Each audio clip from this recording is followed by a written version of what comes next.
Hello everyone, and thank you for joining us today for the second webinar in the Access and Awareness webinar series hosted by the Federal Interagency Working Group on Environmental Justice. Today's webinar is entitled Increasing Awareness for Federal Grants and Resource Opportunities. My name is Janine Finley, and I'm going to be the moderator today. I'm a program analyst in the Office of Environmental Justice at EPA. And first, I'm going to just introduce you to our webinar series. The Access and Awareness webinar series will be a monthly event. The webinar series aims to provide the public access to the Interagency Working Group and increase awareness of federal agency strategies, programs, and holistic community-based solutions to address environmental justice issues. The series also works to foster a deeper understanding of how federal agencies are collaborating on environmental justice and what resources are available to anyone interested in improving the health, quality of life, and economic opportunities in overburdened communities. If you look on the left-hand side of the webinar room, you'll see a survey question which asks you what topics you might be interested in the future for future webinars. And so if you can just enter any ideas that you may have, we'd really appreciate your feedback. And so for our presentation today has two main goals. The first goal is to provide the audience with information on how to locate and apply for federal grants using grants.gov. The second goal of this webinar is to give the audience an overview of grant opportunities that are offered by the Environmental Protection Agency and USDA. Information will be provided on upcoming grants to look out for and how to apply for those resources. If at any point during the presentation you have questions, please type them into the Q&A box, which is on the middle left-hand side of the screen. And we'll take the first set of questions after the presentation on grants.gov, and then we'll take a second set of questions after our EPA and USDA presenters discuss their specific agency grant opportunities. If you are calling into the conference line, please place your phone on mute. Thank you. And with that, we'll move to our first presenter. Our first presenter is Tricia Glass.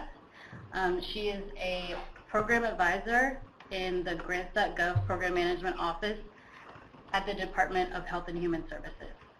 And with that, we'll get started. So Tricia, if you could just unmute your line. All right, can you guys hear me? Yes, we can hear you. Okay, wonderful. Good afternoon or good morning, depending where you're sitting across the country. I'm going to present everything that you need to know about applying through grants.gov. So we're going to go through the registration process, a couple systems you have to go through, how you find opportunities, and then finally how you apply on our site for an opportunity.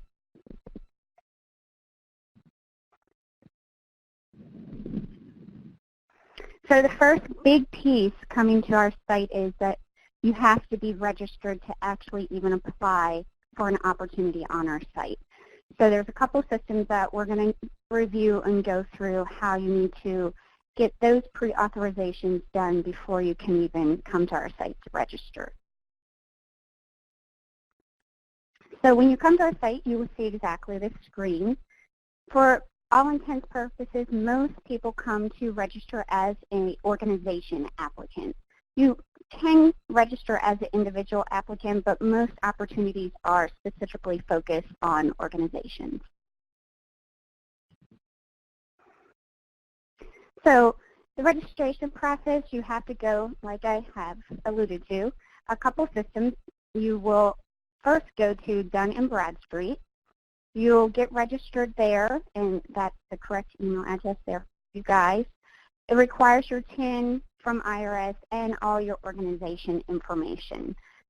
This will be issued to you within 1 or 2 business days.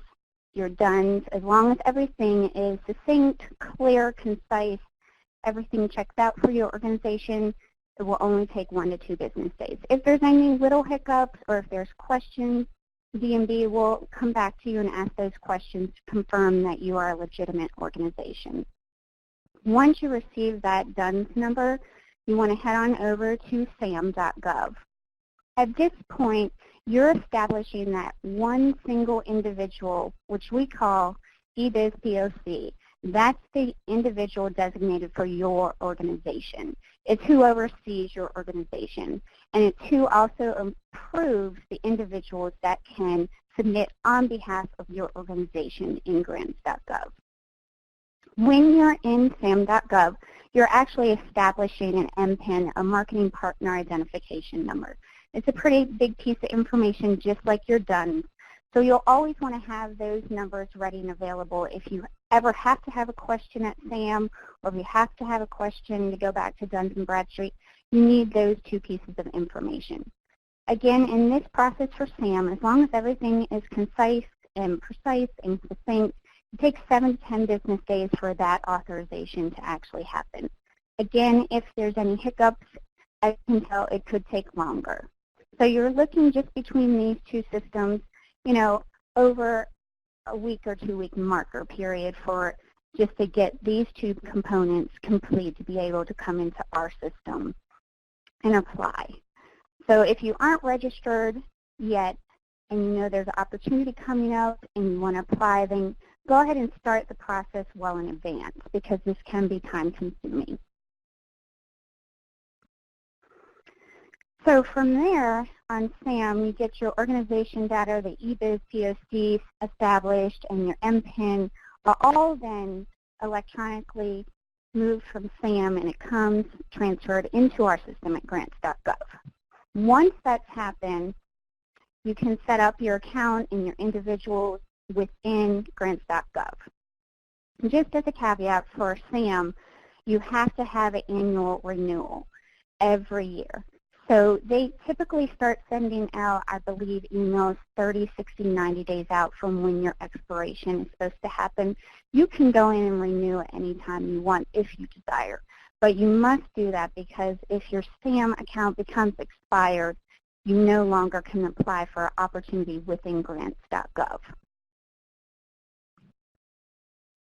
So when you come to us to get registered, you already have that eBiz POC established that migrated over from SAM.gov. At that point, that eBiz POC comes into our system.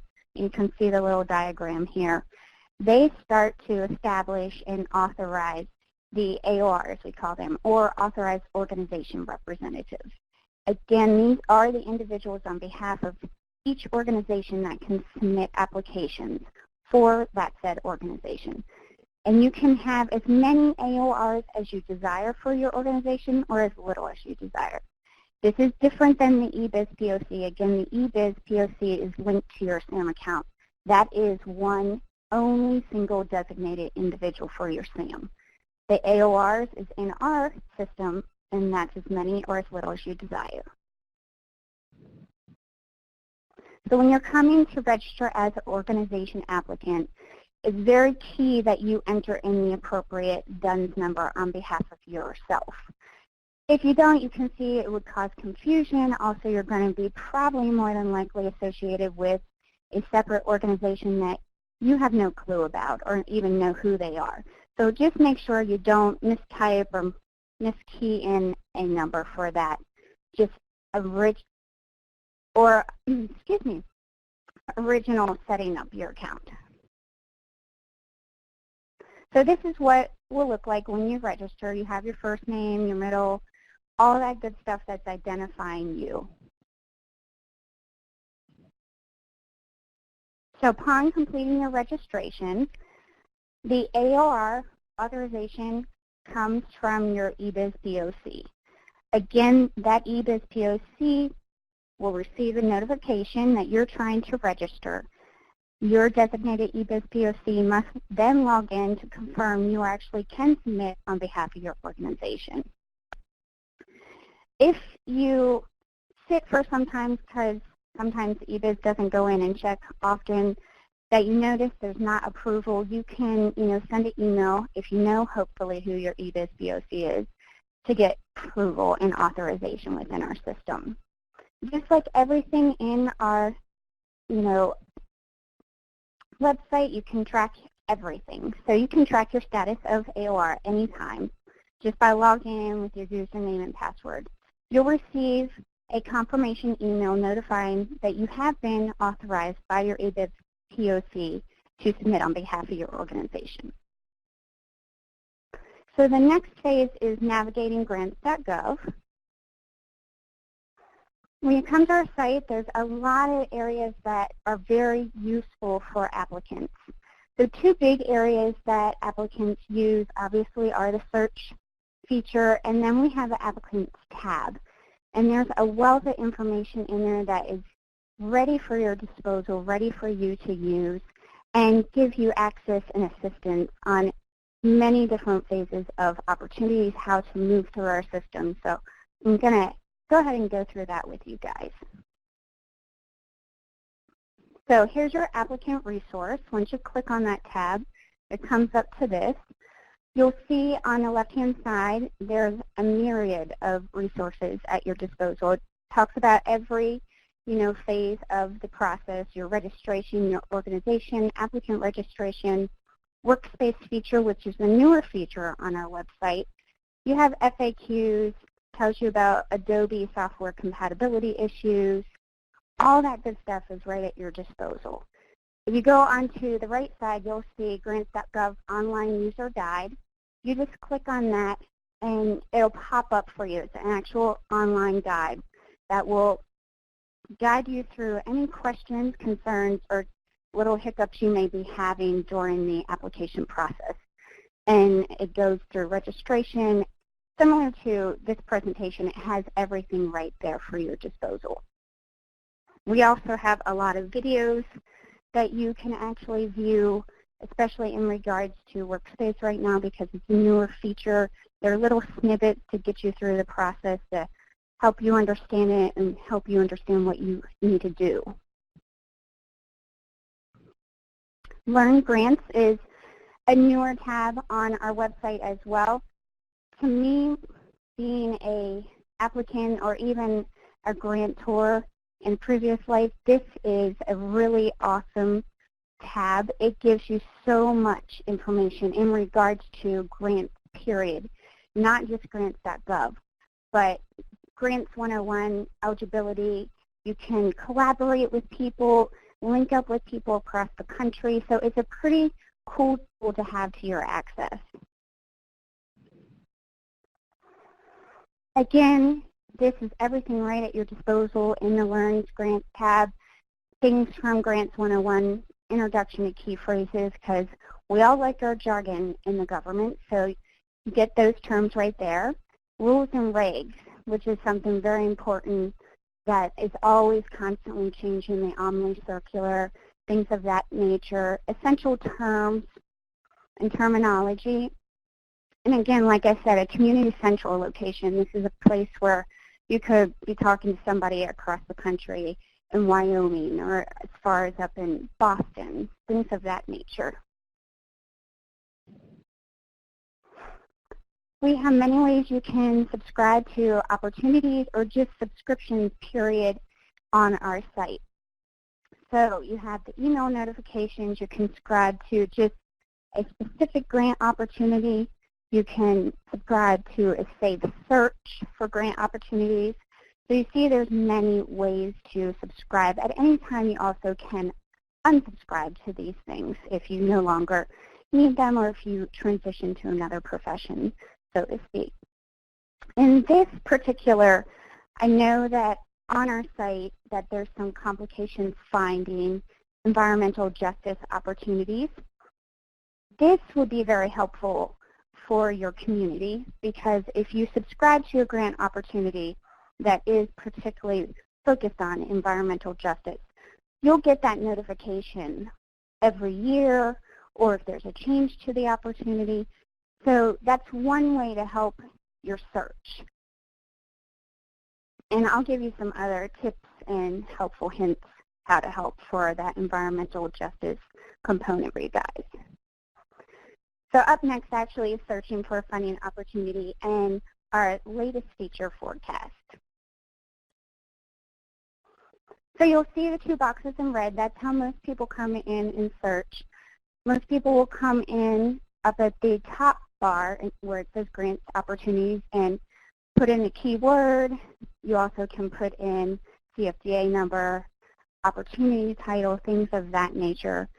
So I'm assuming you guys put in, the environmental justice in that bar there.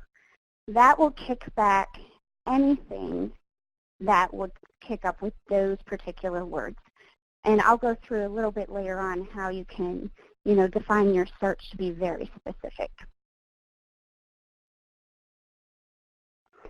So the middle box is your latest and greatest opportunities, basically. They are the most recently posted to our site. So you'll see the newest opportunities open by date. You can browse categories too: health, environment, housing, et cetera, et cetera. You can go by agency, EPA, for example, HHS, CDC are some examples, or just even browse by eligibility type if you're looking for a particular type: state, Native American, nonprofits, universities, etc.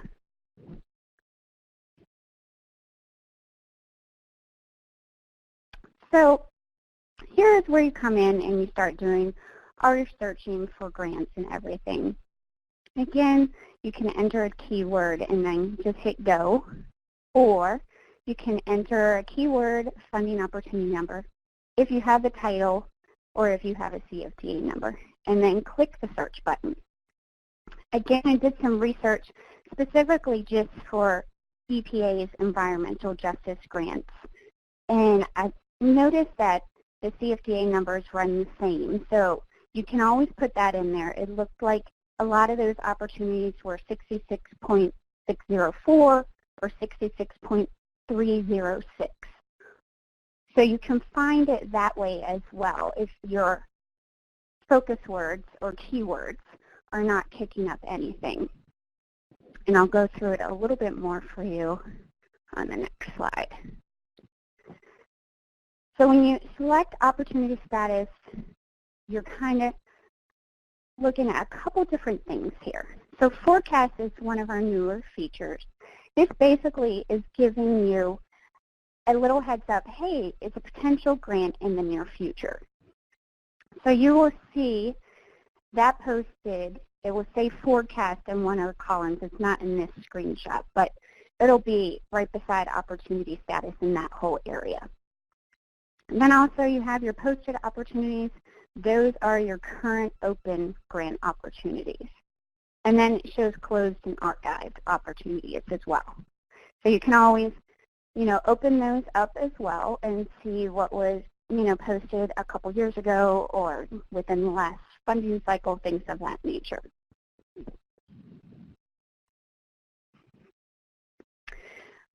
So our search feature is a faceted search.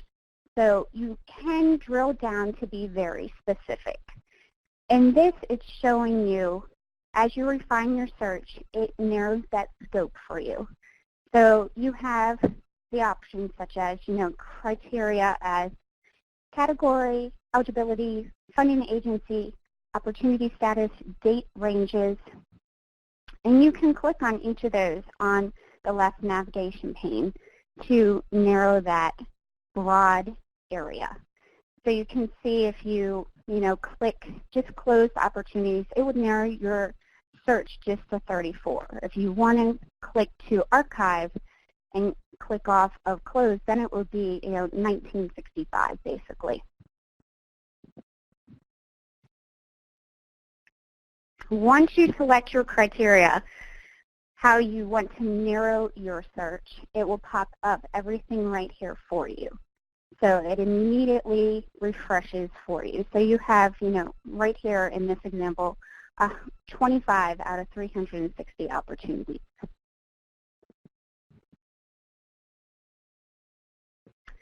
So what's in a funding opportunity? The first thing you'll see now is forecast. As I said, it's a newer feature on our site. It's giving you the opportunity to see a potential upcoming grant. So it's an estimated post and estimated due date. It gives you pretty much estimates on everything: the program funding amount, the award date, and the program contact information. And then we move from there to synopsis. So synopsis is basically will give you all the pertinent information that you need to know to apply for this particular opportunity. So it'll give you the funding opportunity number, the open and close date, the funding amount, total number of awards for this specific opportunity, and then that program contact information if you have any questions or concerns about this particular program. Version history is just that. It displays a couple things. If you have any modifications to the synopsis in the very first box, you can see in this example there are 3 made. It gives you each iteration of the modification, basically. You can click on it and it will tell you what has been modified each time. It displays the earlier versions and the version name, and then you can see at the bottom the gray areas are the modified areas that are highlighted. So in this example, they updated the date, and then it tells you exactly why they changed that. Related documents, most agencies put all their related documents in the opportunities. This gives you the exposure to the actual opportunity and the ability to download the documents to view at your own accord. So you can look at the full announcement, which is, the first thing there, and it tells you exactly what is needed to apply for this opportunity. A lot of individuals like to do this, like to download it so they can get a feel for the lay of the land and see if they do want to apply for this opportunity. After doing that and perusing all the attached documents, you go to the next area, which is the package area. If you decide after reading that information on the related documents that you want to go ahead and apply for this opportunity, then that's where you can go ahead and click on the package tab, go ahead and download both package and instructions. Again, at this point, you want to make sure that you have the correct Adobe Reader. If you don't, our system has the ability to scan and see if you have the appropriate version. And even if you do not, then you can download that for free through our site. Then you click on Select Package, and you'll be able to download. This screen is basically asking you to submit your email address. It is a benefit to applicants on a whole scale. If there's any changes that we talked about previously in the version history, when you put your information in here, it notifies you of those changes. So this is another subscription that notifies you about changes to the opportunity. Some changes to an opportunity actually, in fact, impacts the ability to submit. So if there was a change to the close date or open date, that changes the package, and you would have to re-download the package to have a viable application to submit. So when you put this information in there, it's very helpful and beneficial to yourself and your organization. Again, this is just showing the 2 ways that we have on our site that you can apply for opportunities. Currently, we have 2 ways. Coming in 2017, we are discontinuing option 1, and we're going to option 2 solely. So that will be very late in 2017, and we're going to be doing a lot of training on that. So I'll go through both purposes, how you can currently submit, but I just want you to note option 2 will be the option coming in 2017. So applying to your workspace, again, it's a newer feature on our site. There's plenty of positives why you would like to use Workspace. So navigating our Workspace package is a little bit different than our legacy option 1 package. You create a workspace with option 2. This gives you the ability to add collaborators in Participants tab. So you all can work on your various components of a grant application at one time, basically. You can complete the applications in the Forms tab and submit when you are done. So I'll move through it a little bit with you. It looks and feels the same way as you're probably used to seeing the opportunities, but it's a little bit different after you log into the workspace. So after logging in, you want to create a workspace by visiting the opportunity area. Right now, if the application package is compatible with Workspace, you will be able to create a workspace under option 2.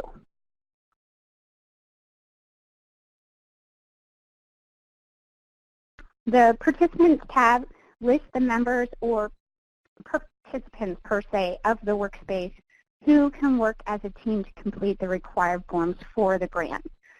So again, you can add as many people in here as you want or have as little as you want.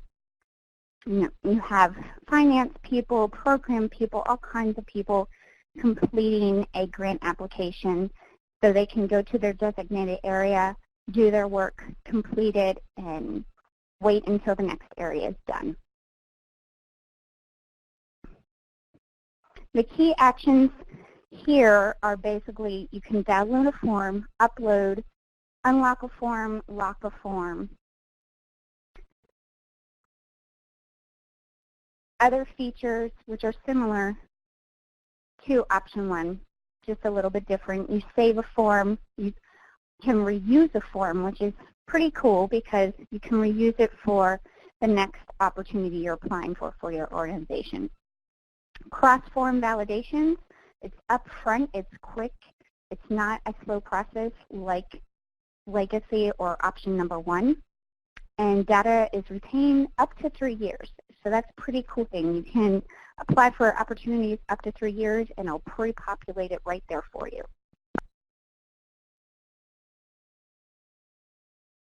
So the process, the workspace owner notifies AOR users. AOR user clicks sign and submit the workspace. Again, there's a lot of positives to using Workspace. It streamlines the collaboration process. I know when I was an applicant and even on the grantor side, it was, piecemealing it in an email to the next person that had to complete their grant component or passing off the USB drive to the next person. This actually streamlines it right there for you. It's all there. Everybody gets to work on their piece separately, and it's right there for you instead of hoping by sending that email that your stuff conveyed over and it wasn't, had malware attached to it or a virus attached to it. So that's a really great feature. It also helps you to save time, allowing to reuse the forms, again, across workspaces. So again, if you're applying for an opportunity now and you see another one in, say, 2 months, you pull your forms up and the information is right there for you.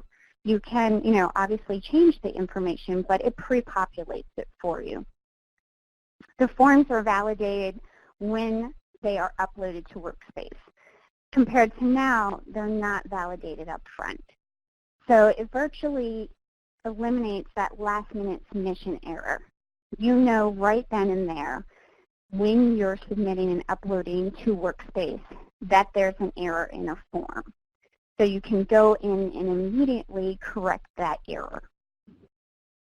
And again, it's pretty easy to learn. It's, much more easier to put information in.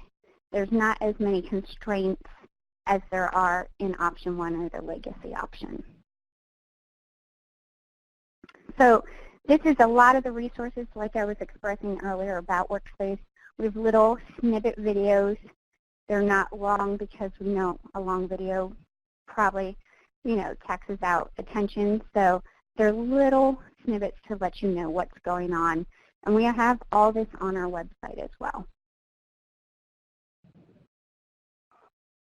So navigating the legacy application, which is option 1,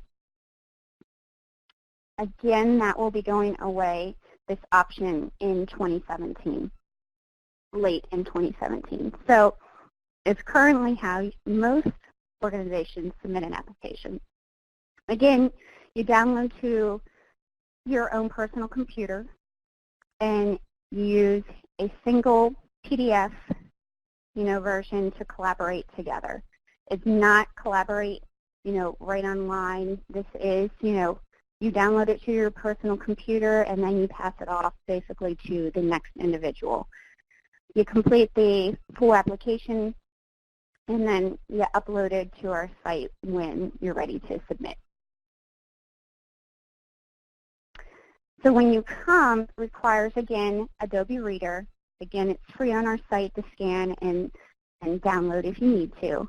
You save it to your computer, and then all that information on the application homepage is right there for you. You have your mandatory forms, your optional forms, all that program information that we've discussed. Pardon me.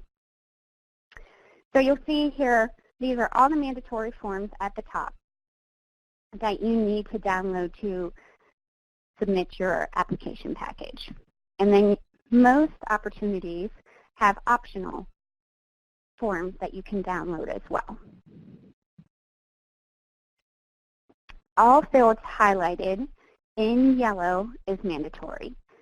So if you're going through filling this out, or somebody, is filling it out and forgets a yellow field, an error message will automatically pop up saying, hey, you forgot to fill that in. And if a mandatory field is not completed, you will not be able to submit your application. So submitting a legacy or option 1 application package. At the top, the buttons of the home page, you'll see you have a couple little things you can do there. You can save, check for errors, and print your application. Once your application is free of errors, the save and submit will become activated. And we always put, a lot of people, sometimes don't realize that working on these are time intensive, and you can be sitting on the internet for quite some time, and you just want to make sure that you're connected to the internet, because to be honest, there are people that think that they submitted and they weren't, connected to the internet. These are a lot of rural individuals in the country, but just make sure so that doesn't happen to you. So once you hit the Save and Submit button, you'll be prompted then to enter in your grants.gov username and password. At this stage, if you are not authorized as the AOR for your organization, you'll receive an error message saying you're not able to submit your application because you are not an authorized AOR. So you don't want to get through this entire, application process and filling it out and realize you're not even authorized. So just make sure up front, like we discussed earlier, that you track your authorization to become an AOR in our system. You'll then be prompted to sign and submit the application. This actually serves as your electronic signature for your application. And then, like I said, you're able to track everything in our system, so you can track your application submission. Once you submit your application, make sure you receive an online screen confirmation receipt. Document that grants.gov tracking number. Write it down somewhere and save it, or take a screenshot from your computer. The time date stamp is the official time of submission. And then you'll receive some email confirmations as well after this. And just to be clear, grants.gov never sets a deadline for grant opportunities. That is up to each individual specific agency. So pay attention to that deadline time, because if it's past the deadline, more than likely it's going to be rejected. So just benefit to yourself, always look at the deadline time. So these are the emails that you actually will receive once your application has been submitted. Basic email saying that the receipt email application has been received by us, grants.gov. Again, this will give you a grants.gov tracking number in it. Basically, it comes in a URL. From there, you'll get 1 or 2 emails, a validation or rejection email. A validation just says basically, hey, grants.gov has verified you've had a successful submission. A rejection email will actually say you have been rejected due to errors with a very specific description of the issue on the application. These could range from special characters in a title name, using too many characters in a certain area of, the application package. You forgot to fill in one of those highlighted yellow areas. Those are just some of the examples. Then your application is transmitted to the agency. Basically, that email is just saying, hey, the agency came in and picked up your application from grants.gov.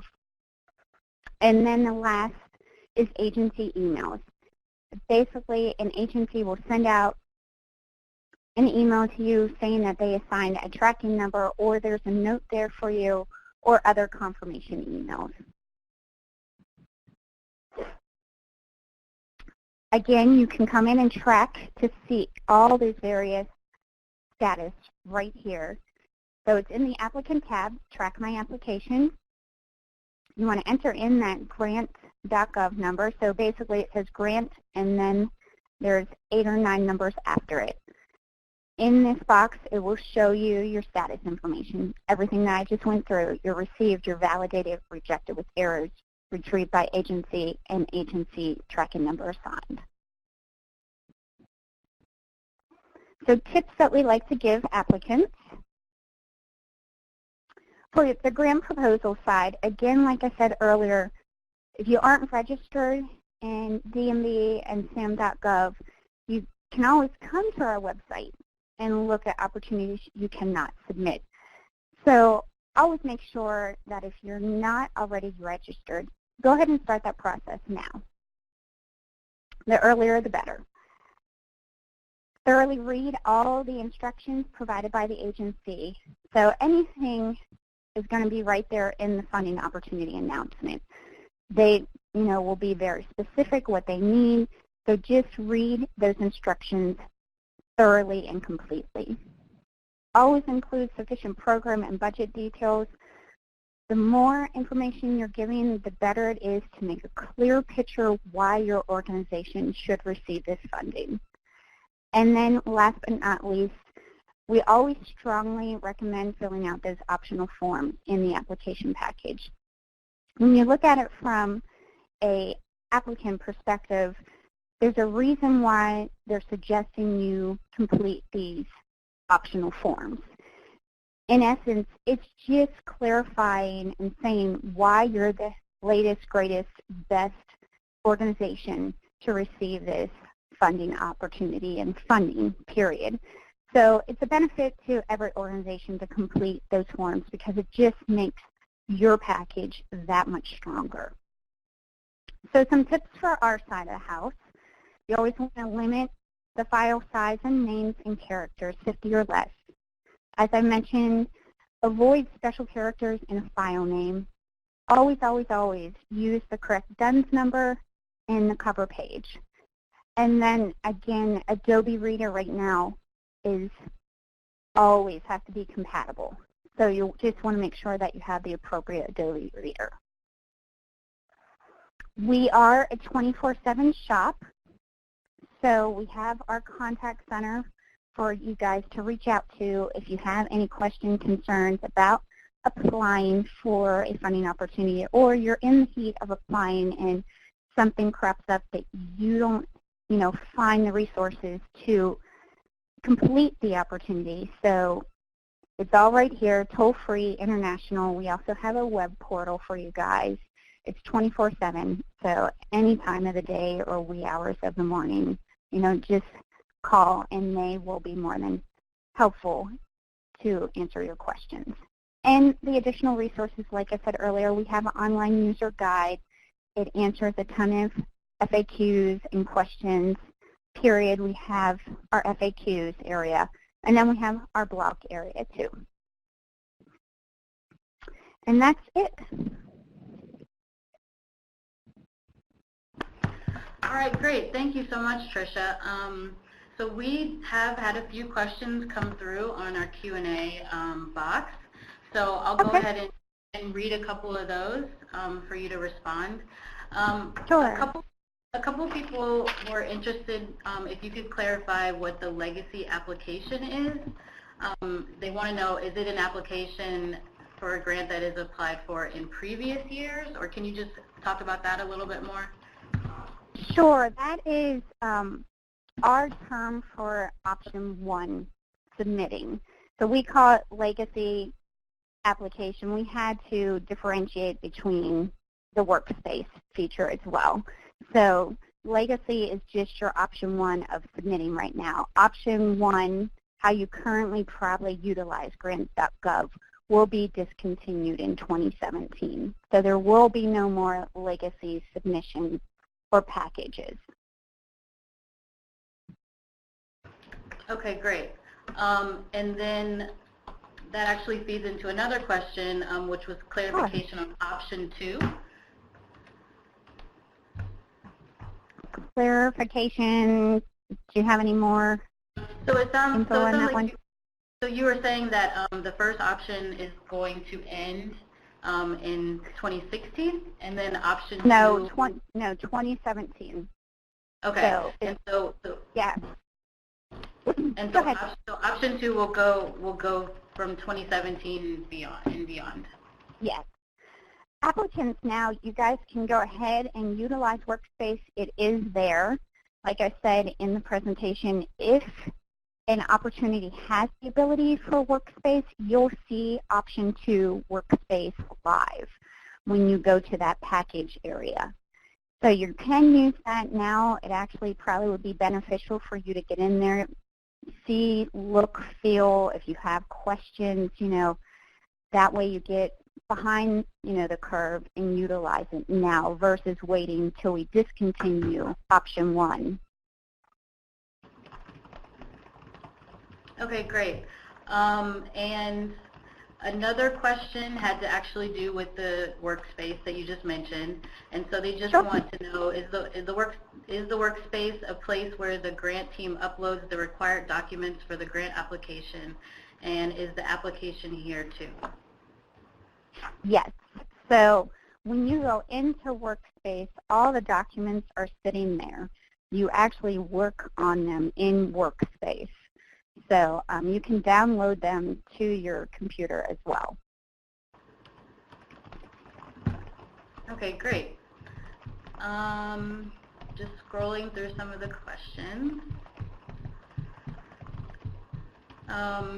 Another question we have is for grants related to housing, is it better to apply with a nonprofit or with an LLC? It will, in your guidance for those particular, type of opportunities, it will give you that information if you should apply for nonprofit entity or LLC. So that's up to each individual agency how they put that guidance in there. Okay, great. We also have a question regarding if there's a connection problem or something when the applicant goes to submit their application, will the application be saved automatically, or do you have any tips for how to mitigate any connection problems that might happen? If you're speaking that you're sitting in a rural area of the country and there's connectivity issues, I know a lot of EPA opportunities. There's HUDs that you can go to on behalf and it because they have a consistent connection. As far as any checks and balances, yeah, it's hard to say because, even here sitting at my house, I could have a disruption. But if you know that your internet is not sound, then you can always go to an area if you have that capability, to do that. Or if you're working in Workspace, another feature is if you're not, having that connect issue, or if you are, pardon me, if you're having the connect issue, then somebody maybe in your partner or your collaboration network within Workspace can submit on behalf of you if you're an individual that can't because you have that connection issue. Okay, that's a great tip. Thank you. Mhm. Someone was also interested to know, is there a way in the search feature to filter by geographic location? No, we don't have that. So, and if it is something that you would like to see on our site, there are the capability for you to go in and submit an enhancement request. It's there. So, but we do not have that feature right now. If you're looking for, something as environmental justice, then you obviously want to go by agency type, which would be EPA. Okay.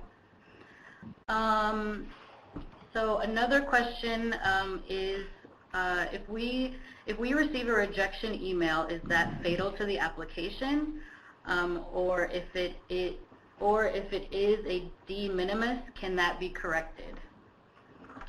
No, actually, don't view a rejection email as something that is negative. It actually is a positive thing because it's just notifying you, it could be something as minute, like I said, you forgot to fill in, a mandatory field within the application. We all know that these are time-intensive applications. You're working on them hours, and some people do it all by themselves. So it's a lot that goes into these. It's not a negative, connotation at all. So, and it doesn't affect, the scoring either. People can come in and submit as many times as they want for an opportunity. And some people, get one rejection because something like the mandatory field, or you put characters in a title of a form. So it's not viewed negatively whatsoever. As long as you leave yourself enough time to resubmit, you'll be good to go. But don't wait till that last hour to submit an application, because as you can see, just me moving through this, presentation with you, there's plenty of things that could crop up that can prevent you from submitting. So you don't want to wait till that last hour, and you won't be able to resubmit because you know that the deadline already passed. All right, great. Thank you so much, Tricia. So we had, as you can see, we had a lot of questions about grants.gov. And if you are able to stay logged in, you might be able to respond to some of the questions in the Q&A pod as we move through the next set of presentations. If you're available, that would be great. Yeah, I can do that. Great, thank you so much. And then if there's other questions, if there's other questions after people think of them, just send them over to me. You can email them to me if you need. So. Okay, I'll definitely do that. And so with that, we'll move into our second phase of this webinar, which is we're going to highlight specific grant opportunities, first from EPA, and then we're also going to highlight some opportunities from USDA. So I'm going to turn it over to Jacob Burney, and he is our EJ Grants Programs Coordinator in the Office of Environmental Justice at US EPA. Well, thanks for that introduction, Janine. So to get started, as the EJ Grant Programs Coordinator, I coordinate logistics for reviewing, awarding, and funding all EPA environmental justice grants from the EJ Small Grants and Cooperative Agreement programs. Additionally, a significant portion of my work is devoted to collaborating with other EPA offices, agencies, and grant programs regarding their funding opportunities and finding areas where our program goals might overlap. So in our office, the Office of Environmental Justice, we really strive to leverage those areas of overlap and combine efforts with EJ stakeholders, both inside and outside of EPA, to effectively address your community issues. So on to the next slide. So today I'm just going to stick to what's available inside EPA and share with you some of the upcoming EPA funding opportunities for environmental justice communities. So nonprofit organizations are eligible to apply to all of these that I'm going to go over. I'll also highlight some technical assistance resources that are always available for communities. Then, if time allows, I'll touch on some general advice on the pros of partnering for certain opportunities rather than applying directly. So I've listed all of the upcoming grant opportunities on separate slides by targeted release date from now through the winter of 2017. So each slide contains key details regarding eligibility, purpose of the program, and contact information to facilitate your project planning efforts. So you can use these slides as a resource, of course. Direct web links to the different grant programs are included. Let's get started with this slide. So the Brownfield Cleanup Grants. So this Brownfield opportunity is coming up next month, and it's for cleanup grants. So pay special attention because cleanup grants are different than assessment grants. Nonprofit organizations are not eligible for assessment grants. However, if there are sites in your local area that can't be redeveloped due to contamination, then a local community organization can apply to clean that site up. Now, the sticking point with this opportunity is that the applying organization must own that site. They have to own the land.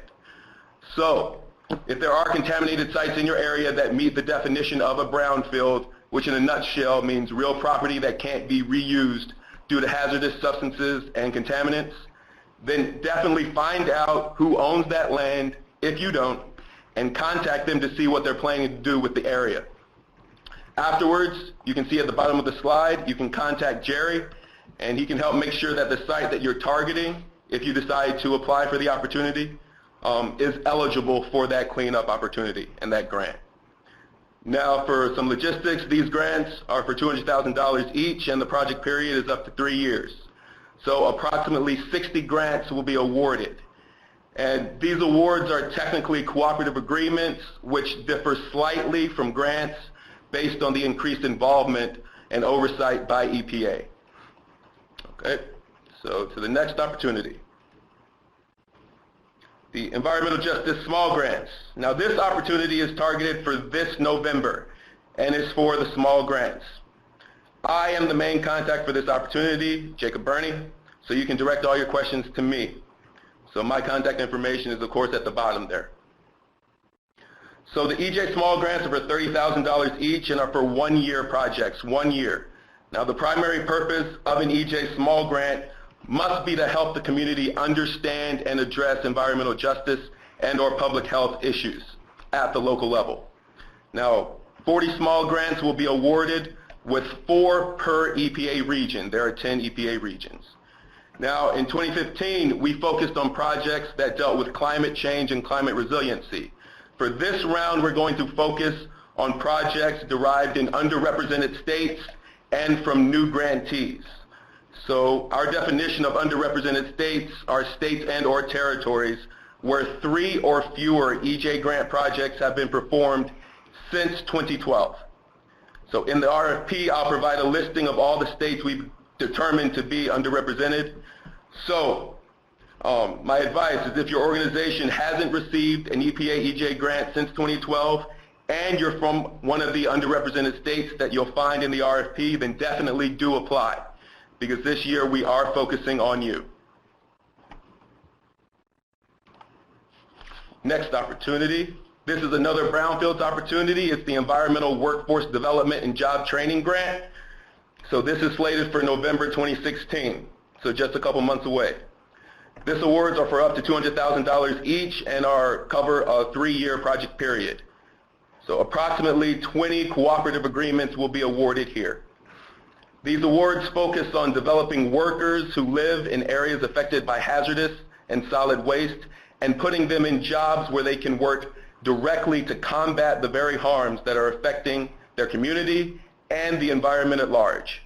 Some examples: wastewater treatment, hazmat training, and green infrastructure development are some of the programs that you can develop with this grant. On. Next opportunity, the Environmental Education Local Grants. So this opportunity is from the EE Grants program. It's coming up in the spring. So approximately 30 grants will be awarded. Now these awards are for $90,000 each and can last either 1 or 2 years. Now the purpose of these projects, as you can probably tell, is to increase public awareness and knowledge about environmental issues and provide skills to community members so they can make informed decisions about their local environment. Next opportunity. So this is the Source Reduction Assistance Grant Program, SRA. Now this opportunity is coming up in the winter of 2017. That says spring. It's in the winter of 2017. They got in contact with me and let me know that they're going to switch their funding cycle to a 2-year cycle. So they're going to delay that till the winter. So make note of that. Now these are for $260,000 each, or up to, and they all cover a 2-year project period. So approximately 20 cooperative agreements will be awarded. Now the SRA grants are part of the Pollution Prevention, or P2 grant program. And as the name suggests, the purpose of these awards are to fund projects that address the creation of contaminants at the source. Viable projects address practices that reduce or eliminate the creation of pollutants through increased efficiency in the use of raw materials, energy, water, or other resources, or projects that promote protection of natural resources using conservation methods. Some examples of SRA projects are motivating businesses to reconsider their manufacturing and operations processes, adopting environmentally friendly P2 approaches or tools, growing or enhancing community-based P2 programs to help area businesses decrease their environmental footprint. Lastly, providing robust P2 training or partnerships. So for example, one past recipient provided on-site technical assistance, training, and manager manuals to 40 local grocery store managers on energy use and hazardous waste reduction. Next opportunity. Urban Water Small Grants. These are coming up in the fall of 2017, fall 2017. So 20 to 30 cooperative agreements will be awarded nationally at up to $60,000 each. These projects will cover a 1 to 2 year project period. So these projects should focus on helping communities connect to their waterways and revitalize their neighborhoods through increased water quality and access. So the contact information is down there at the bottom. So now we get into some technical assistance resources that are available to environmental justice communities. So first up is the Technical Assistance to Brownfields program. So the TAB program currently provides 3 grants to 3 organizations that provide technical assistance relating to brownfields to local communities nationwide. So most of the technical assistance services, like brownfield site preparation and cleanup activities, are provided at no charge to the community. So if your communities are interested in these services, then you should contact the current grantee that provides technical assistance in your EPA region. So at the bottom of my slide there, you have the contact information and the grantee organization name. So you can contact those people directly. Okay. Next technical assistance opportunity for communities is EPA's task contract, technical assistance services for communities. So this national contract provides a wide range of services to communities, also at no charge. Technical expertise, needs evaluation, community plan development, community meeting facilitation, especially when multiple stakeholders are involved in community meetings because things can get a little contentious. And even technical document translation services are available through the task contract.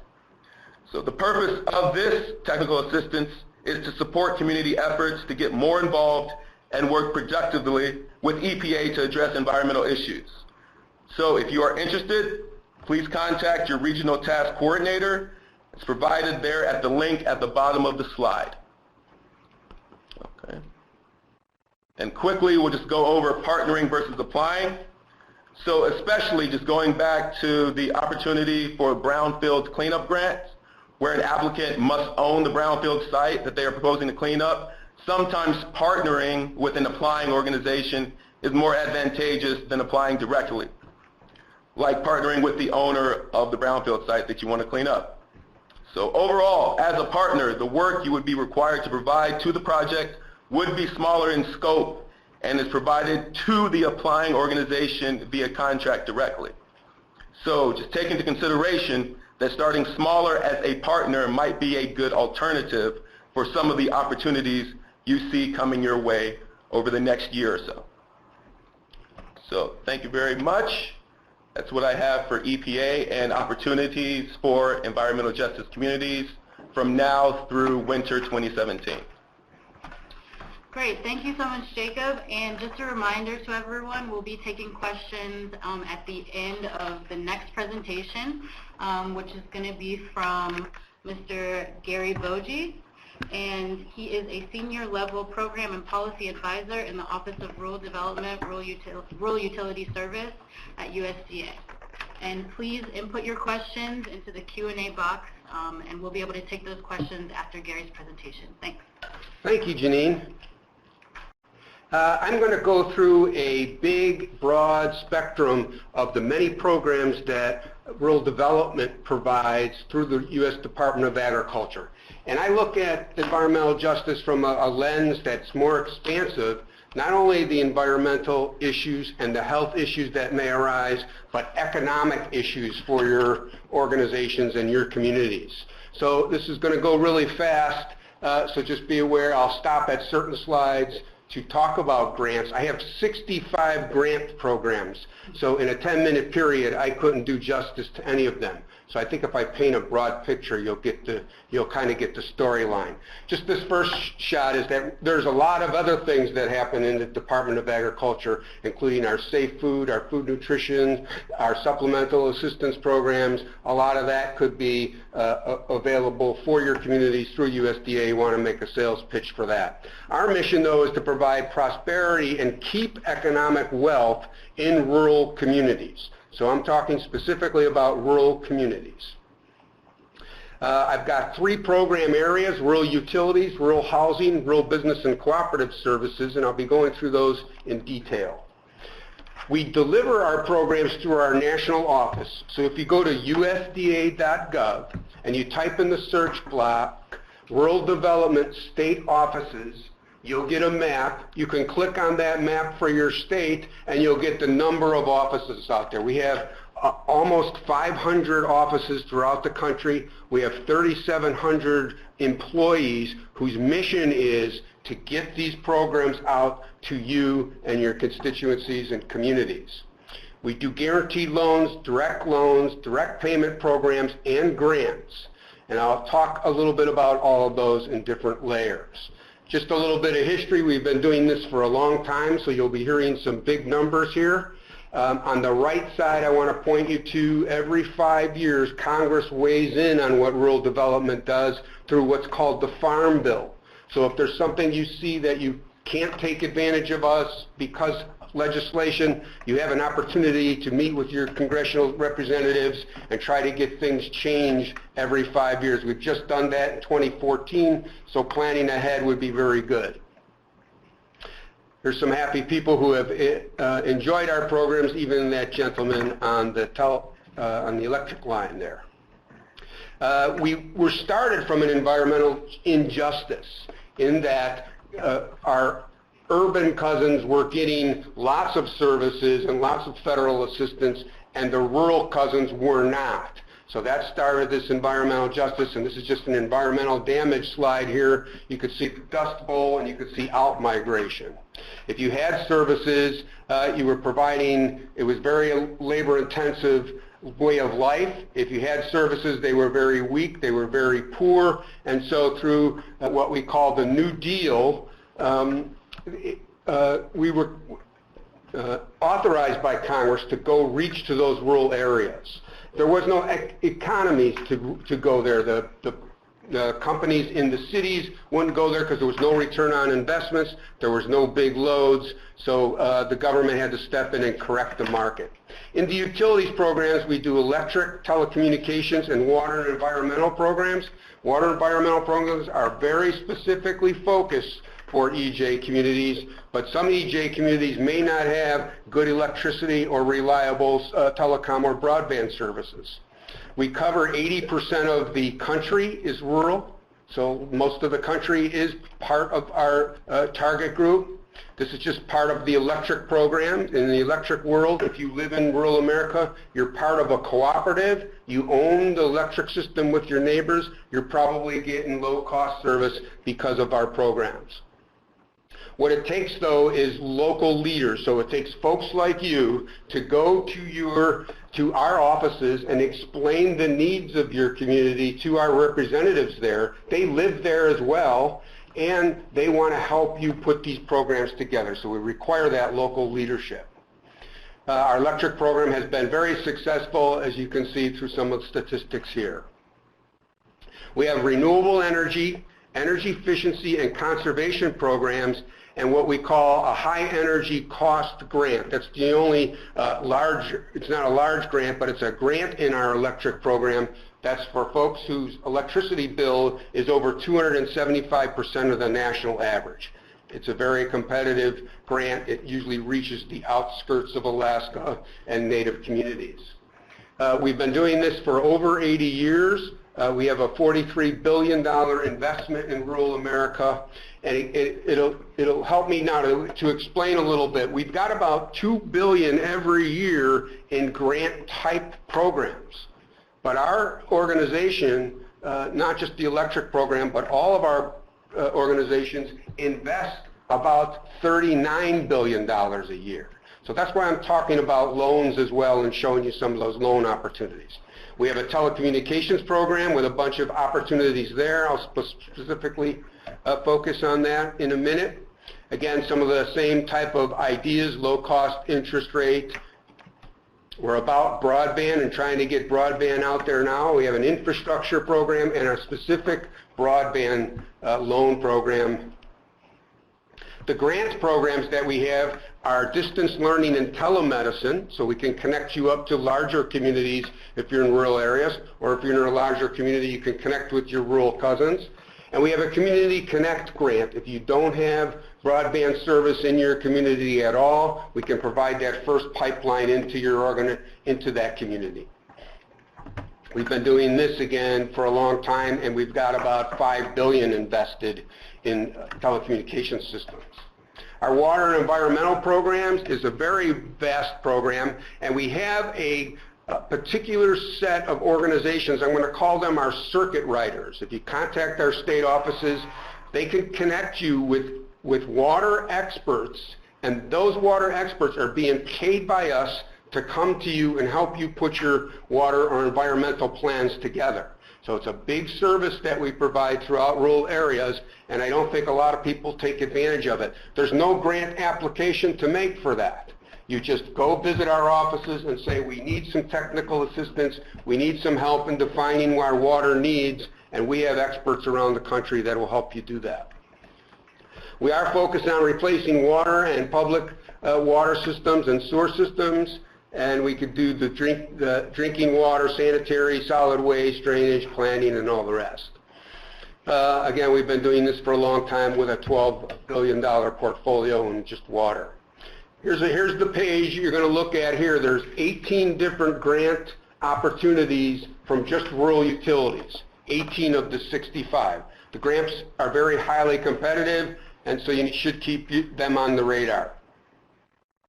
In our business programs, it's about bringing economic development to those areas or improving business opportunities so that you're not stuck in an environmental justice situation.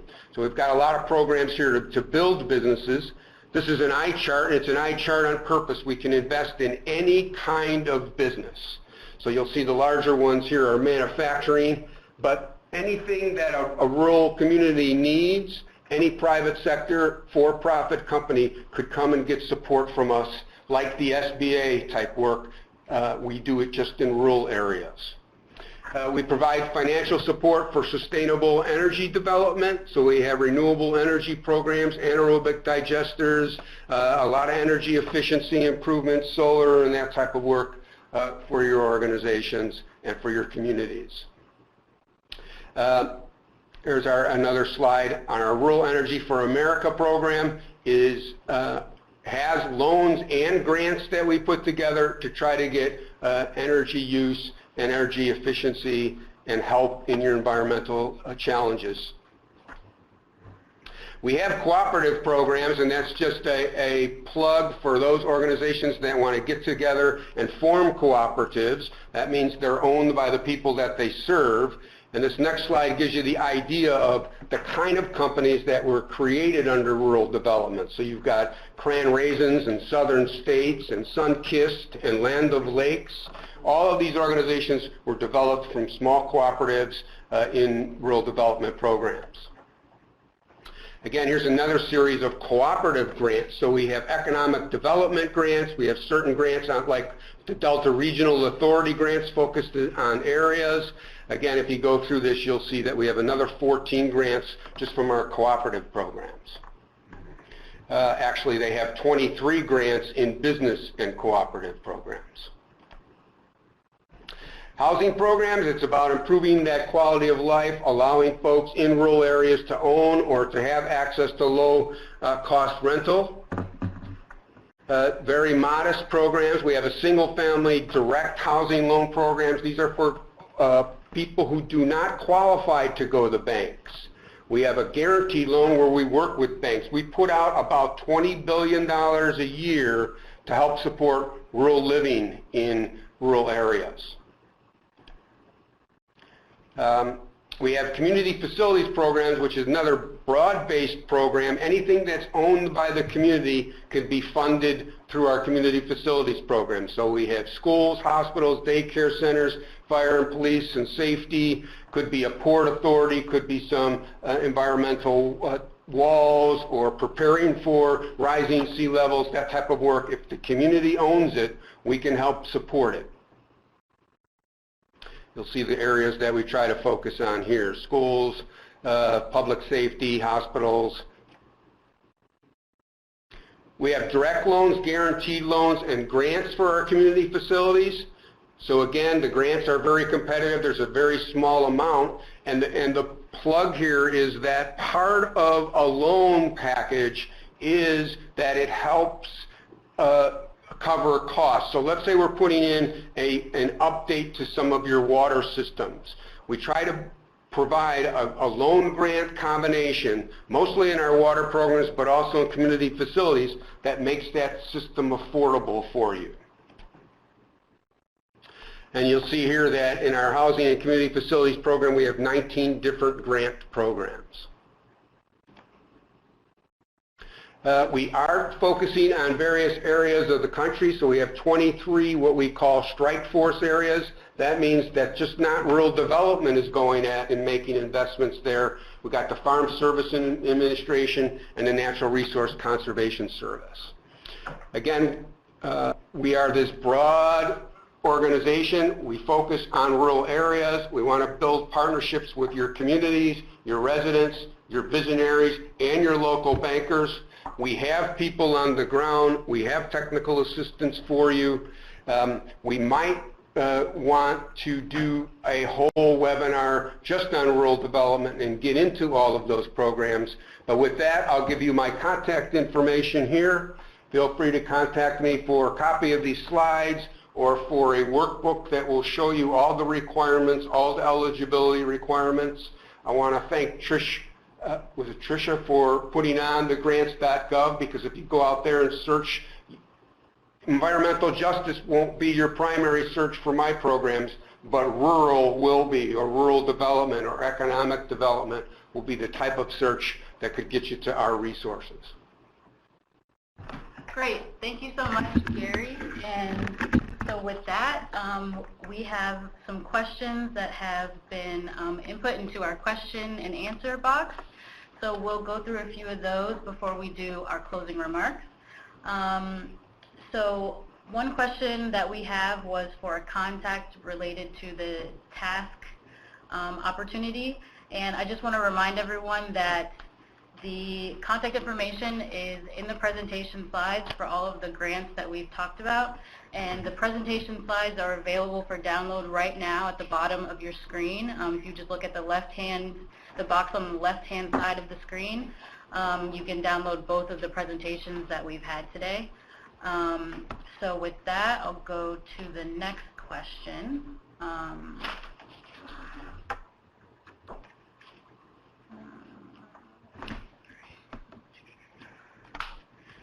I think this question is for Gary, and it's a question about micro hydro installations. Good question. What would you like to know? They want to know, do you invest in micro hydro installations? Yeah, and I would assume you're talking about a hydro-generated electricity, and we could create an opportunity and work with you on that.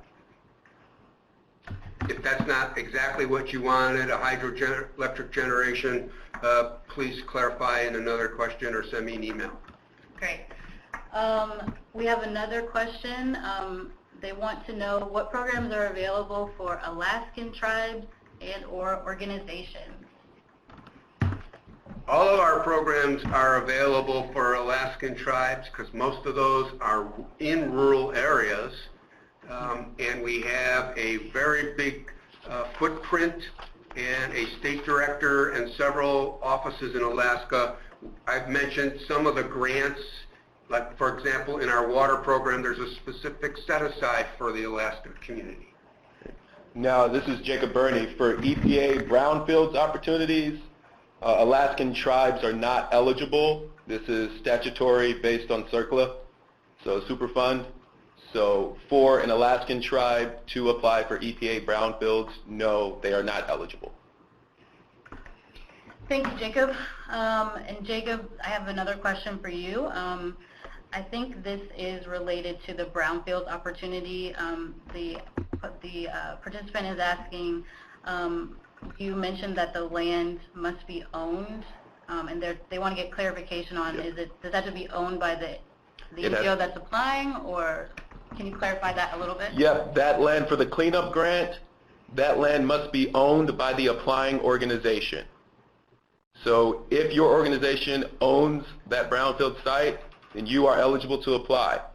If you don't, then you need to get in contact with that property owner, see what they're doing with that site. If they do want to pursue a cleanup grant, then you might be able to partner as a contractor or even a subaward for that opportunity. Excellent, thank you. For Gary, does USDA provide funds for climate adaptation planning? Yes, we do provide that. It's one of our goals in our water program. We have technical assistance and planning grants, and we can help you with that.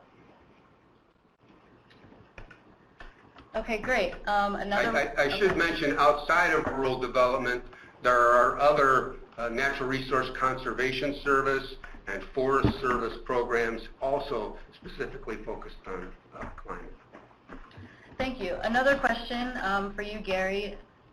Does the Rural Development Grant and Loan Programs fund development of wastewater treatment facilities in disadvantaged communities? Absolutely.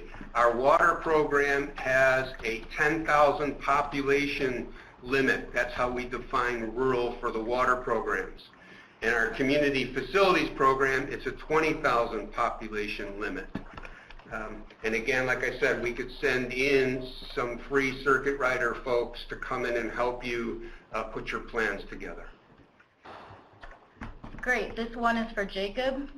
Can the brownfield cleanup grant be used on multiple properties?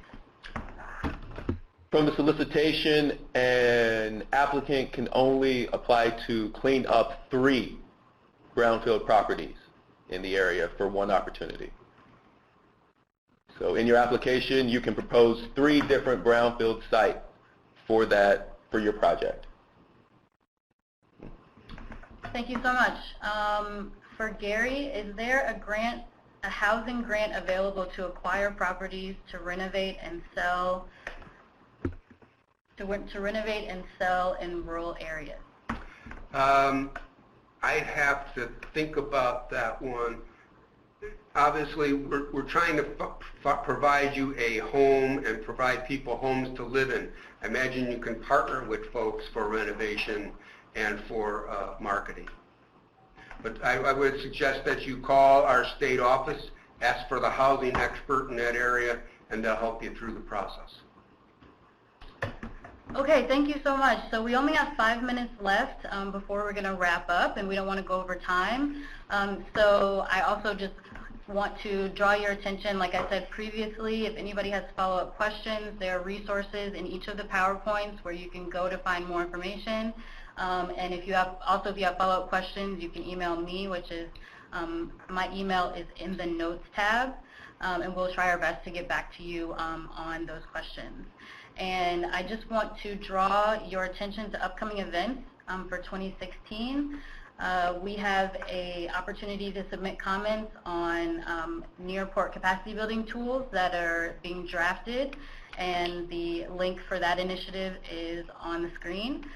There's also going to be a National Environmental Justice Advisory Council public meeting on October 12th. We're also going to be hosting a National Training and Resource Summit to revitalize vulnerable communities between October 25th and 26th. And please follow our EJ in Action blog for more information on all of those opportunities. We also have upcoming webinars. The next webinar is going to be on October 13th, which is going to focus on children's environmental health.